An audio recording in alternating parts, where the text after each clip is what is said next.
ഗണപതയേ നമഃ. സരസ്വത്യേ നമഃ. ഗുരുഭ്യോ നമഃ. എല്ലാ സജ്ജനങ്ങൾക്കും നമസ്കാരം.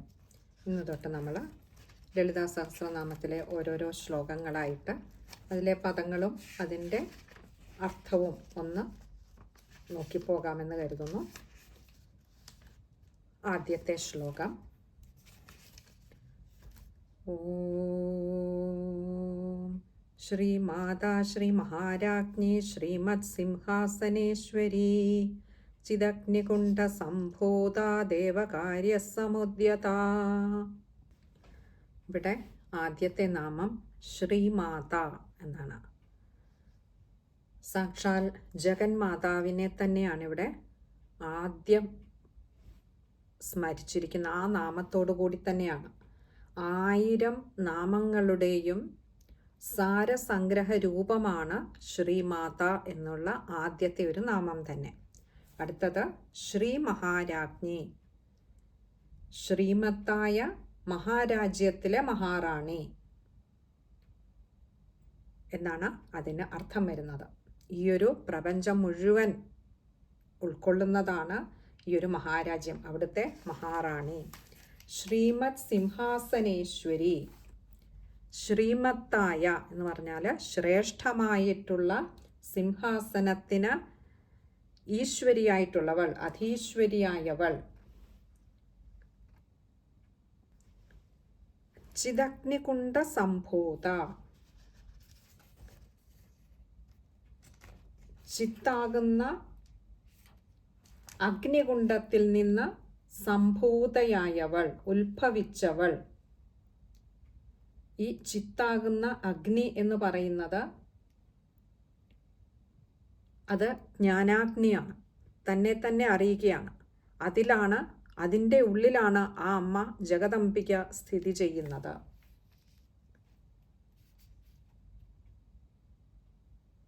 കാരണം സത്ത്, ചിത്ത്, ആനന്ദം എന്നൊക്കെ പറയുന്നത് ബ്രഹ്മത്തിൻ്റെ സ്വരൂപമാണ്. അപ്പോൾ ആ ബ്രഹ്മത്തെ അറിയുകയാണ് ജ്ഞാനം എന്ന് പറയുന്നത്. ഇവിടെ ചിദഗ്നികുണ്ഡ സംഭൂത എന്ന് പറഞ്ഞതുകൊണ്ട് തന്നെ നിഷ്കള ബ്രഹ്മരൂപമായിട്ടുള്ള ആ ദേവിയെയാണ് സംബോധന ചെയ്തിരിക്കുന്നത്. അടുത്തത് ദേവകാര്യസമുദ്യത, ദേവന്മാരുടെ കാര്യങ്ങൾക്കായി, അവരുടെ അഭീഷ്ടസിദ്ധിക്കായിട്ട് സമുദ്യത, ഒരുമ്പെട്ടവൾ, അതിനായി ഇറങ്ങിത്തിരിച്ചവൾ എന്ന് അർത്ഥം. ഇനി അടുത്തത് രണ്ടാമത്തെ ശ്ലോകമാണ്. ഉദ്യദ്ഭാനുസഹസ്രാഭാ ചതുർബാഹുസമന്വിതാ രാഗസ്വരൂപപാശാഠ്യാ ക്രോധാകാരാങ്കുശോജ്വല. ഉദ്യത് ഭാനു സഹസ്രാഭ, ഉദ്യത് ഭാനു സഹസ്ര ആഭ. ഉദ്യത് ഉദിച്ചുയരുന്ന, ഭാനു സഹസ്ര, സഹസ്രം എന്നാൽ 1000, 1000 ഭാനു എന്നാൽ സൂര്യന്മാർ, 1000 സൂര്യന്മാരുടെ ആഭ, ആഭ എന്നാൽ ശോഭ. അപ്പോൾ 1000 സൂര്യന്മാർ ഉദിച്ചുയർന്നാൽ എന്ന പോലെ ഉള്ള ശോഭയോടു കൂടിയവൾ. ചതുർബാഹു സമന്വിത, ചതുർ 4 ബാഹു കൈകൾ, 4 കൈകളോട് കൂടിയവൾ. രാഗസ്വരൂപ പാശാഠ്യ, രാഗസ്വരൂപത്തിലുള്ള, പാശം എന്നാൽ കയറ്, ആ പാശത്തെ കൈകളിലേന്തി, ആഠ്യ എന്ന് പറഞ്ഞാൽ പ്രൗഢയായി ശോഭിക്കുന്നവൾ. അപ്പോൾ രാഗസ്വരൂപത്തിലുള്ള ആ കയറിനെ തൻ്റെ കൈകളിലേന്തിയിട്ട് പ്രൗഢയായിട്ട് ശോഭിക്കുന്നവൾ. ക്രോധാകാരാങ്കുശോജ്വല, ക്രോധാകാരം എന്ന് പറഞ്ഞാൽ ക്രോധം രൂപം പൂണ്ട, ക്രോധത്തിൻ്റെ രൂപത്തിലുള്ള, ക്രോധാകാര അങ്കുശ ഉജ്വല, ക്രോധത്തിൻ്റെ രൂപത്തിലുള്ള അങ്കുശം അഥവാ തോട്ടി, നമ്മൾ നിയന്ത്രിക്കാൻ ഉപയോഗിക്കുന്നതാണ് തോട്ടി. അപ്പോൾ ക്രോധത്തിൻ്റെ രൂപത്തിലുള്ള അങ്കുശം ധരിച്ചുകൊണ്ട് ഉജ്ജ്വല ഉജ്ജ്വലയായി ശോഭിക്കുന്നവൾ. ഇനി അടുത്തത് 3-ാമത്തെ ശ്ലോകമാണ്.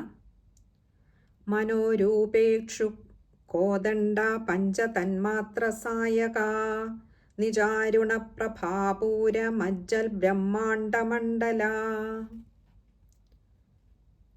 മനോരൂപേക്ഷു കോദണ്ഡ, മനസ്സാകുന്ന ഇക്ഷു എന്ന് പറഞ്ഞാൽ കരിമ്പാണ്, കോദണ്ഡം എന്ന് പറഞ്ഞാൽ വില്ല്.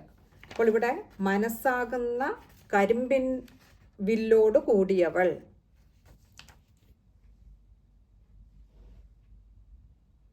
പഞ്ചതന്മാത്ര സായക, പഞ്ചതന്മാത്രകൾ എന്ന് പറഞ്ഞാൽ രൂപം, രസം, ഗന്ധം, സ്പർശം, ശബ്ദം തുടങ്ങിയ 5 തന്മാത്രകൾ ആകുന്ന പഞ്ചതന്മാത്ര സായക എന്ന് പറഞ്ഞാൽ അമ്പുകളായി കയ്യിലേന്തിയവൾ.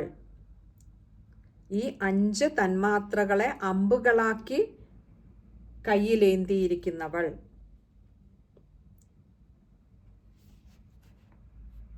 നിജാരുണ പ്രഭാപൂരമജ്ജത് ബ്രഹ്മാണ്ഡമണ്ഡല. നിജ അരുണ, നിജ തൻ്റെ തന്നെ, അരുണ അരുണപ്രഭാപൂരം എന്ന് പറഞ്ഞാൽ തൻ്റെ തന്നെ ആ ഒരു അരുണാഭയാർന്ന പ്രഭാപൂരത്തിൽ മജ്ജത് ബ്രഹ്മാണ്ഡമണ്ഡല. മജ്ജത് എന്ന് പറഞ്ഞാൽ മുഴുകിപ്പിക്കുന്നവൾ. ബ്രഹ്മാണ്ഡമണ്ഡല, ഈ ബ്രഹ്മാണ്ഡ കടാഹങ്ങളെ മുഴുവനും മുഴുകിപ്പിക്കുന്നവൾ. അപ്പോൾ സ്വന്തം ശോഭയുടെ ആ ഒരു അരുണ പ്രഭാപൂരത്തിൽ ഈ സർവ ബ്രഹ്മാണ്ഡ കടാഹങ്ങളെയും ലയിപ്പിക്കുന്നവൾ, മുഴുകിപ്പിക്കുന്നവൾ എന്നർത്ഥം. 4-ാമത്തെ ശ്ലോകം. ചമ്പകാശോക പുന്നാഗ സൗഗന്ധികലസൽക്കജ കുരുവിന്ദമണി ശ്രേണി കനത്കോടീരമണ്ഡിത. പദങ്ങൾ നോക്കാം. ചമ്പകാശോക പുന്നാഗ സൗഗന്ധികലസൽക്കജ. ചമ്പക, അശോക, പുന്നാഗ, സൗഗന്ധിക, ലസത, കജ, ഇങ്ങനെയാണ് വാക്കുകൾ അതിൽ. ചമ്പക ചമ്പകം, അശോകം, പുന്നാഗം നമ്മൾ പുന്ന എന്നൊക്കെ പറയുന്ന പുന്നാഗം, പിന്നെ സൗഗന്ധികം. അപ്പോൾ ഈ 4 തരത്തിലുള്ള പൂക്കൾ കൊണ്ട്, ചമ്പകം, അശോകം, പുന്നാഗം, സൗഗന്ധികം മുതലായ പൂക്കൾ കൊണ്ട്, ലസത്ത് എന്ന് പറഞ്ഞാൽ അലങ്കരിക്കപ്പെട്ട, കച, കച എന്ന് പറഞ്ഞാൽ മുടി, മുടിയോട് കൂടിയവൾ. കുരുവിന്ദമണി ശ്രേണി കനത്കോടീരമണ്ഡിത. കുരുവിന്ദമണി എന്ന് പറഞ്ഞാൽ മാണിക്യമാണ്. ശ്രേണി എന്ന് പറഞ്ഞാൽ അതിൻ്റെ ഒരു നീണ്ട നിര തന്നെയുണ്ട്. കനത്കോടീരമണ്ഡിത, കോടീരം എന്ന് പറഞ്ഞാൽ കിരീടം, മണ്ഡിത എന്ന് പറഞ്ഞാൽ അലങ്കരിക്കപ്പെട്ടവൾ. അപ്പോൾ ഈ മാണിക്യത്തെ നിരനിരയായി ചേർത്തൊരുക്കി അങ്ങനെ കോർത്ത് എടുത്തിട്ടുള്ള കിരീടം കൊണ്ട് കിരീടമണിഞ്ഞ് പരിശോഭിക്കുന്നവൾ.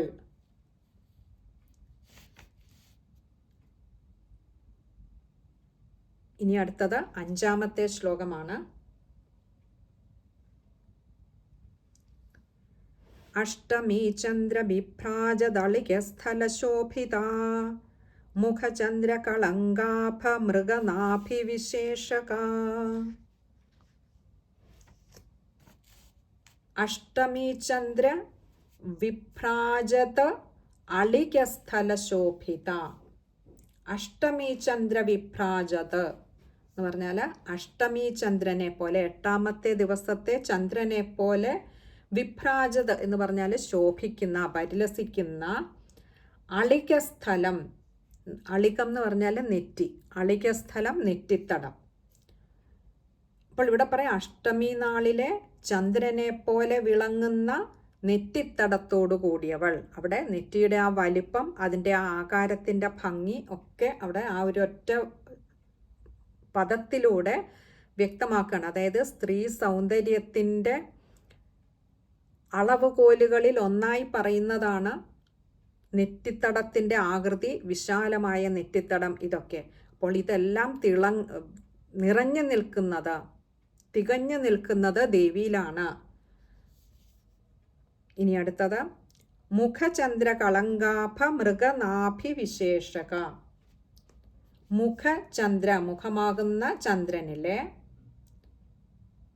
കളങ്കാഭ, ആഭ ശോഭ, കളങ്കാഭ കളങ്കം പോലെ ശോഭിക്കുന്ന, മൃഗനാഭി എന്ന് പറഞ്ഞാൽ കസ്തൂരി, വിശേഷകം എന്ന് പറഞ്ഞാൽ ചന്ദനം, ചന്ദനമോ കുങ്കുമോ അങ്ങനെ തുടങ്ങിയ ദേവിയുടെ അതുകൊണ്ടുള്ള കുറി എന്നർത്ഥം. അപ്പോൾ മുഖമാകുന്ന ചന്ദ്രനിലെ കളങ്കം പോലെ ശോഭിക്കുന്ന, ആ ചന്ദ്രൻ ഒരു കളങ്കമാണോ എന്ന് തോന്നിക്കുന്ന അമ്മയുടെ കസ്തൂരിക്കുറി, അതിനെക്കുറിച്ചാണ് ഇവിടെ പറയുന്നത്. അങ്ങനെയുള്ള കസ്തൂരിക്കുറിയോട് കൂടിയവൾ. ഇനിയും 6ാമത്തെ ശ്ലോകം നോക്കാം. വദനസ്മര മാംഗല്യ ഗൃഹതോരണ ചില്ലിക വക്ത്രലക്ഷ്മീ പരീവാഹ ചലൻ മീനാഫലോചന. വക്ത്രലക്ഷ്മി പരീവാഹ ചലൻ മീനാഫലോചന. വക്ത്രം എന്ന് പറഞ്ഞാൽ മുഖം, വക്ത്രലക്ഷ്മി എന്ന് പറഞ്ഞാൽ ആ മുഖത്തിൻ്റെ സൗന്ദര്യം. പരീവാഹം എന്ന് പറഞ്ഞാൽ പ്രവാഹമാണ്. ചലൻ മീനം ആഭ.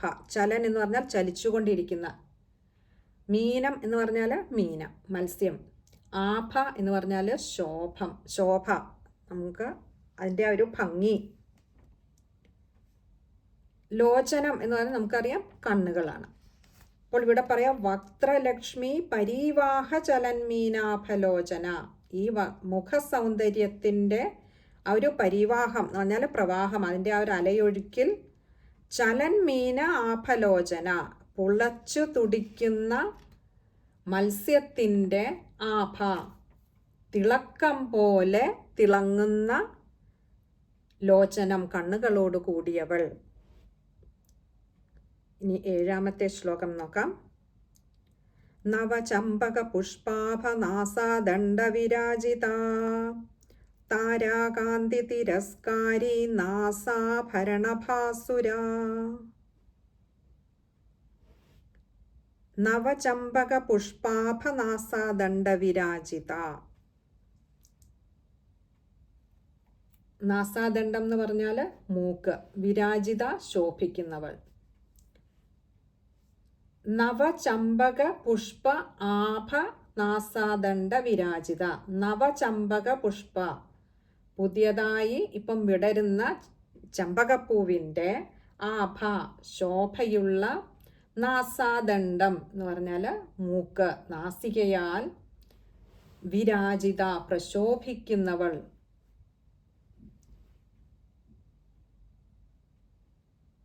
താരാകാന്തി തിരസ്കാരി നാസാഭരണഭാസുര.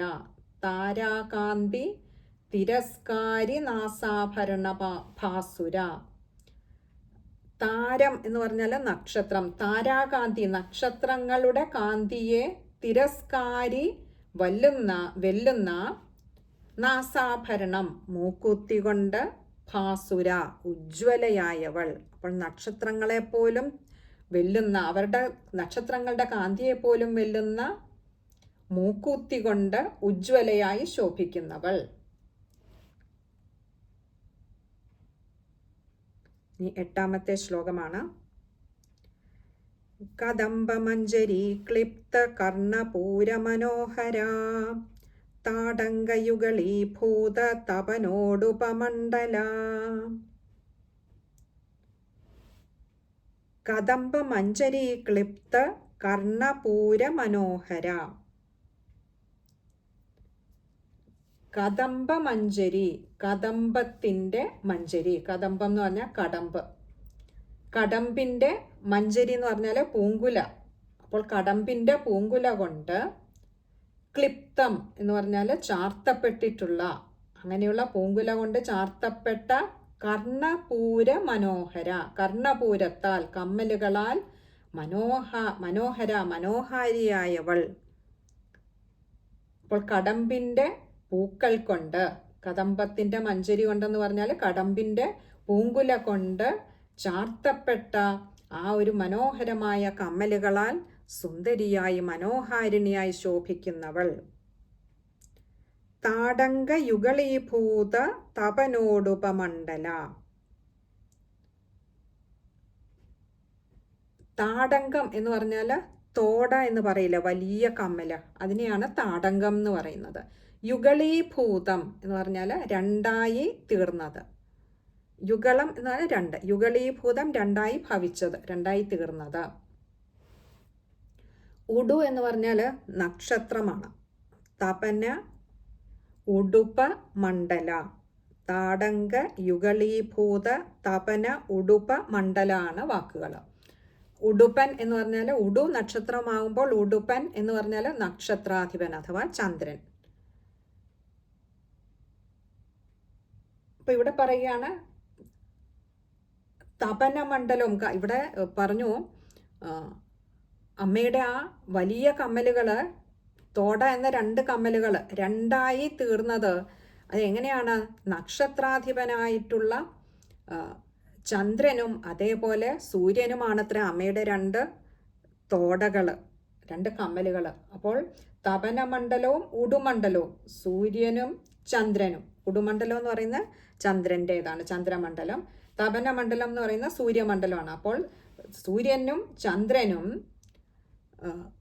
താടങ്കയുഗളമായി അഥവാ രണ്ട് കമ്മലുകളായി ഭവിച്ചതാർക്കാണോ ആ ദേവി. ഇനി അടുത്തത് 9ാമത്തെ ശ്ലോകമാണ്.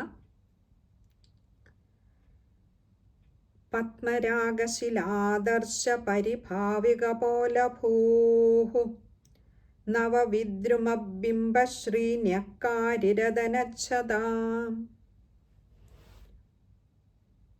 പത്മരാഗശിലാദർശ പരിഭാവികപോലഭൂഹു. കപോലം എന്ന് പറഞ്ഞാൽ കവിൾത്തടമാണ്. പത്മരാഗശില ആദർശ, ആദർശം എന്നാൽ കണ്ണാടി. അപ്പോൾ പത്മരാഗശിലാദർശ പരിഭാവികപോലഭൂഹു. പത്മരാഗം എന്ന് പറഞ്ഞാൽ ഒരു രത്നമാണ് അത്. ആ പത്മരാഗക്കല്ല്, ശില, പത്മരാഗശില, ആ പത്മരാഗക്കല്ല് ആദർശ കണ്ണാടി പോലെ തേച്ച് വളരെ മിനുസപ്പെടുത്തിയാൽ പോലും പരിഭാവി, അതിനെപ്പോലും പരിഭവിപ്പിക്കുന്ന വിധത്തിൽ അല്ലെങ്കിൽ അതിനെപ്പോലും വെല്ലുന്ന വിധത്തിൽ കപോലഭൂഹു കവിൾത്തടങ്ങളോട് കൂടിയവൾ. അത്രമാത്രം മിനുസമാണ് അമ്മയുടെ ആ ഒരു കവിളുകൾക്ക്. നവവിദ്രുമബിംബശ്രീന്യക്കാരിരതനച്ഛത. വിദ്രുമം എന്ന് പറഞ്ഞാൽ ചുവപ്പ് നിറത്തിലുള്ള രത്നമാണ് വിദ്രുമം. നവവിദ്രുമം എന്ന് പറഞ്ഞാൽ പുതുതായിട്ട് കടഞ്ഞൊരുക്കിയ ഒരു രത്നം. അതുകൊണ്ട് തന്നെ അങ്ങനെയുള്ളതിന് ശോഭ കൂടുതലായിരിക്കും. നമുക്ക് പഴകിയ രത്നങ്ങൾക്ക് ഒരു മങ്ങൽ വരുമെങ്കിൽ പുതിയതായിട്ട് കടഞ്ഞെടുക്കുന്ന രത്നങ്ങൾക്ക് ശോഭ കൂടുതലായിരിക്കും. ഇവിടെയും അതുകൊണ്ട് പറഞ്ഞു നവവിദ്രുമ ബിംബശ്രീന്യക്കാരിരതനച്ഛത. നവവിദ്രുമം, പുതിയതായി കടഞ്ഞെടുത്ത രത്നത്തിൻ്റെ, വിദ്രുമം ചുവപ്പ് നിറമുള്ള ആ രത്നത്തിൻ്റെ, ബിംബശ്രീ എന്ന് പറഞ്ഞാൽ അതിൻ്റെ ഒരു ബിംബം കണക്കെ ശോഭിക്കുന്ന ഒരു ശ്രീ, ഭംഗി, ഒരു പ്രതിഫലന സൗന്ദര്യം എന്നർത്ഥം. ഞക്കാരി എന്ന് പറഞ്ഞാൽ അതിനെ വല്ലുന്ന ഒരു ഭംഗിയോട് കൂടിയവൾ, അതിനെ അധക്കരിക്കുന്ന എന്നർത്ഥം. അപ്പൊ ഇവിടെ പറയുകയാണ് ദേവിയുടെ ചുണ്ടുകൾ എങ്ങനെയാണെന്ന് വെച്ചാൽ പുതിയ രത്നം പോലെ അത്യന്തം ശോഭിക്കുന്ന ചുവന്നു തിളങ്ങുന്ന കാന്തിയാർന്നതാണ് അമ്മയുടെ ചുണ്ടുകൾ.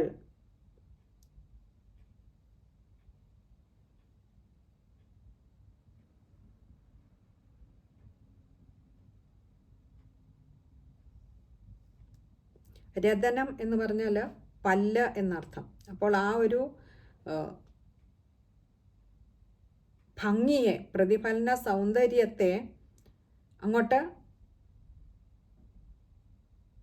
പല്ലിനെ മറയ്ക്കുന്ന, അങ്ങനെയുള്ള പല്ലിനെ രതനച്ഛതം എന്ന് പറഞ്ഞാൽ പല്ലിനെ മറയ്ക്കുന്നതായിട്ടുള്ള, ഇവിടെ ചുണ്ട് എന്നർത്ഥം, അധരപുടം എന്നർത്ഥം.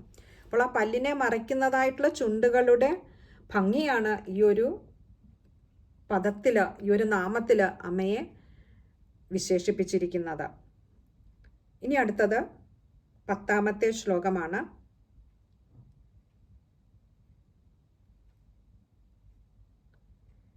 ശുദ്ധ വിദ്യാങ്കുരാകാര ദ്വിജ പംക്തിദ്വയോജ്വല കർപ്പൂരവീടികാമോദ സമാകർഷദ്ദിഗന്തര. ശുദ്ധവിദ്യ അങ്കുര ആകാര ദ്വിജപംക്തി ദ്വയോജ്വല. ശുദ്ധവിദ്യ അങ്കുര, ശുദ്ധവിദ്യ അങ്കുരിച്ചതോ അല്ലെങ്കിൽ മുളച്ചതോ എന്ന് തോന്നുമാറുള്ള ആകാരം, എന്ന് തോന്നുന്നത് പോലെയുള്ള ആകാരത്തോടു കൂടിയുള്ള എന്ത്? ദ്വിജപംക്തി ദ്വയ ഉജ്വല. ദ്വിജപംക്തി എന്ന് പറഞ്ഞാൽ പല്ലിൻ്റെ നിരകൾ, ദ്വയ എന്ന് പറഞ്ഞാൽ 2 നിരകൾ പല്ലുകൾ. എങ്ങനെയാ?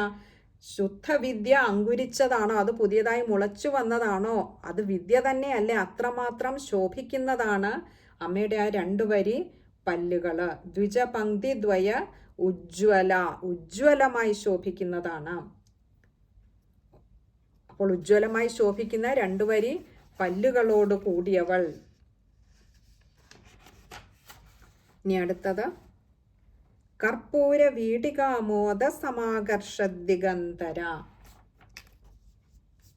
കർപ്പൂര വീടികാമോദ സമാകർഷദ്ദിഗന്തര. കർപ്പൂര വീടിക, വീടിക എന്ന് പറഞ്ഞാൽ താമ്പൂലമാണ്.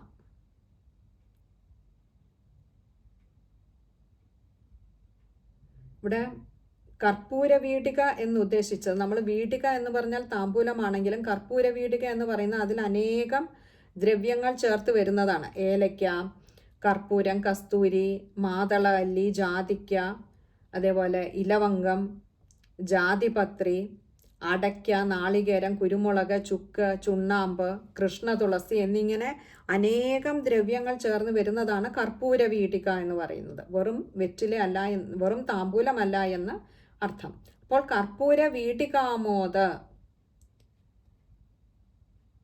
അങ്ങനെയുള്ള ആ കർപ്പൂര വെറ്റില മുറുക്കിക്കൊണ്ട് സമാകർഷദ്ദിഗന്തര. മോദ എന്ന് പറഞ്ഞാൽ സന്തോഷിച്ചിരിക്കുന്നവൾ, ഉല്ലസിച്ചിരിക്കുന്നവൾ. സമാകർഷദ്ദിഗന്തര,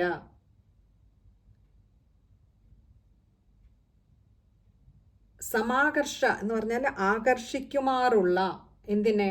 ദിഗന്തര, മറ്റ് ദിക്കുകളെയൊക്കെ, അന്യ ദിക്കുകളെ പോലും ആകർഷിക്കുമാറുള്ള സൗരഭ്യത്തോടുകൂടി ഉല്ലസിച്ചിരിക്കുന്നവൾ. എങ്ങനെ? കർപ്പൂര വെറ്റില മുറുക്കി അന്യദിക്കുകളെ പോലും ആകർഷിക്കുമാറ് സൗരഭ്യത്തോടുകൂടി ഉല്ലസിച്ചിരിക്കുന്നവൾ എന്നർത്ഥം.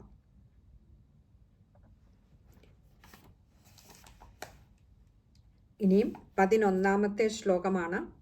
അത് അമ്മയെ അനുഗ്രഹിച്ചാൽ അടുത്ത സത്സംഗത്തിൽ കാണാമെന്ന് കരുതുന്നു. ഇല്ലെങ്കിൽ വീഡിയോ ഒരുപാട് നീണ്ടുപോകും എന്നുള്ളത് കൊണ്ട് തൽക്കാലം ഇവിടെ നിർത്തട്ടെ. ഇതുവരെ പറയിപ്പിച്ചതൊക്കെ അമ്മയാണ്. എന്തെങ്കിലും പാകപ്പിഴ വന്നു പോയിട്ടുണ്ടെങ്കിൽ അത് ഈ ഉള്ളവളുടെ അറിവില്ലായ്മയാണെന്ന് സജ്ജനങ്ങൾ ധരിക്കണമേ എന്ന് അപേക്ഷിക്കുന്നു. സർവത്ര ദേവീ നാമ സങ്കീർത്തനം. ശ്രീ മഹാദേവിയേ നമഃ. അമ്മ പറയിപ്പിച്ച വാക്കുകളൊക്കെ അമ്മയുടെ തന്നെ പാദങ്ങളിൽ സമർപ്പിച്ചുകൊള്ളുന്നു. ഹരേ കൃഷ്ണ.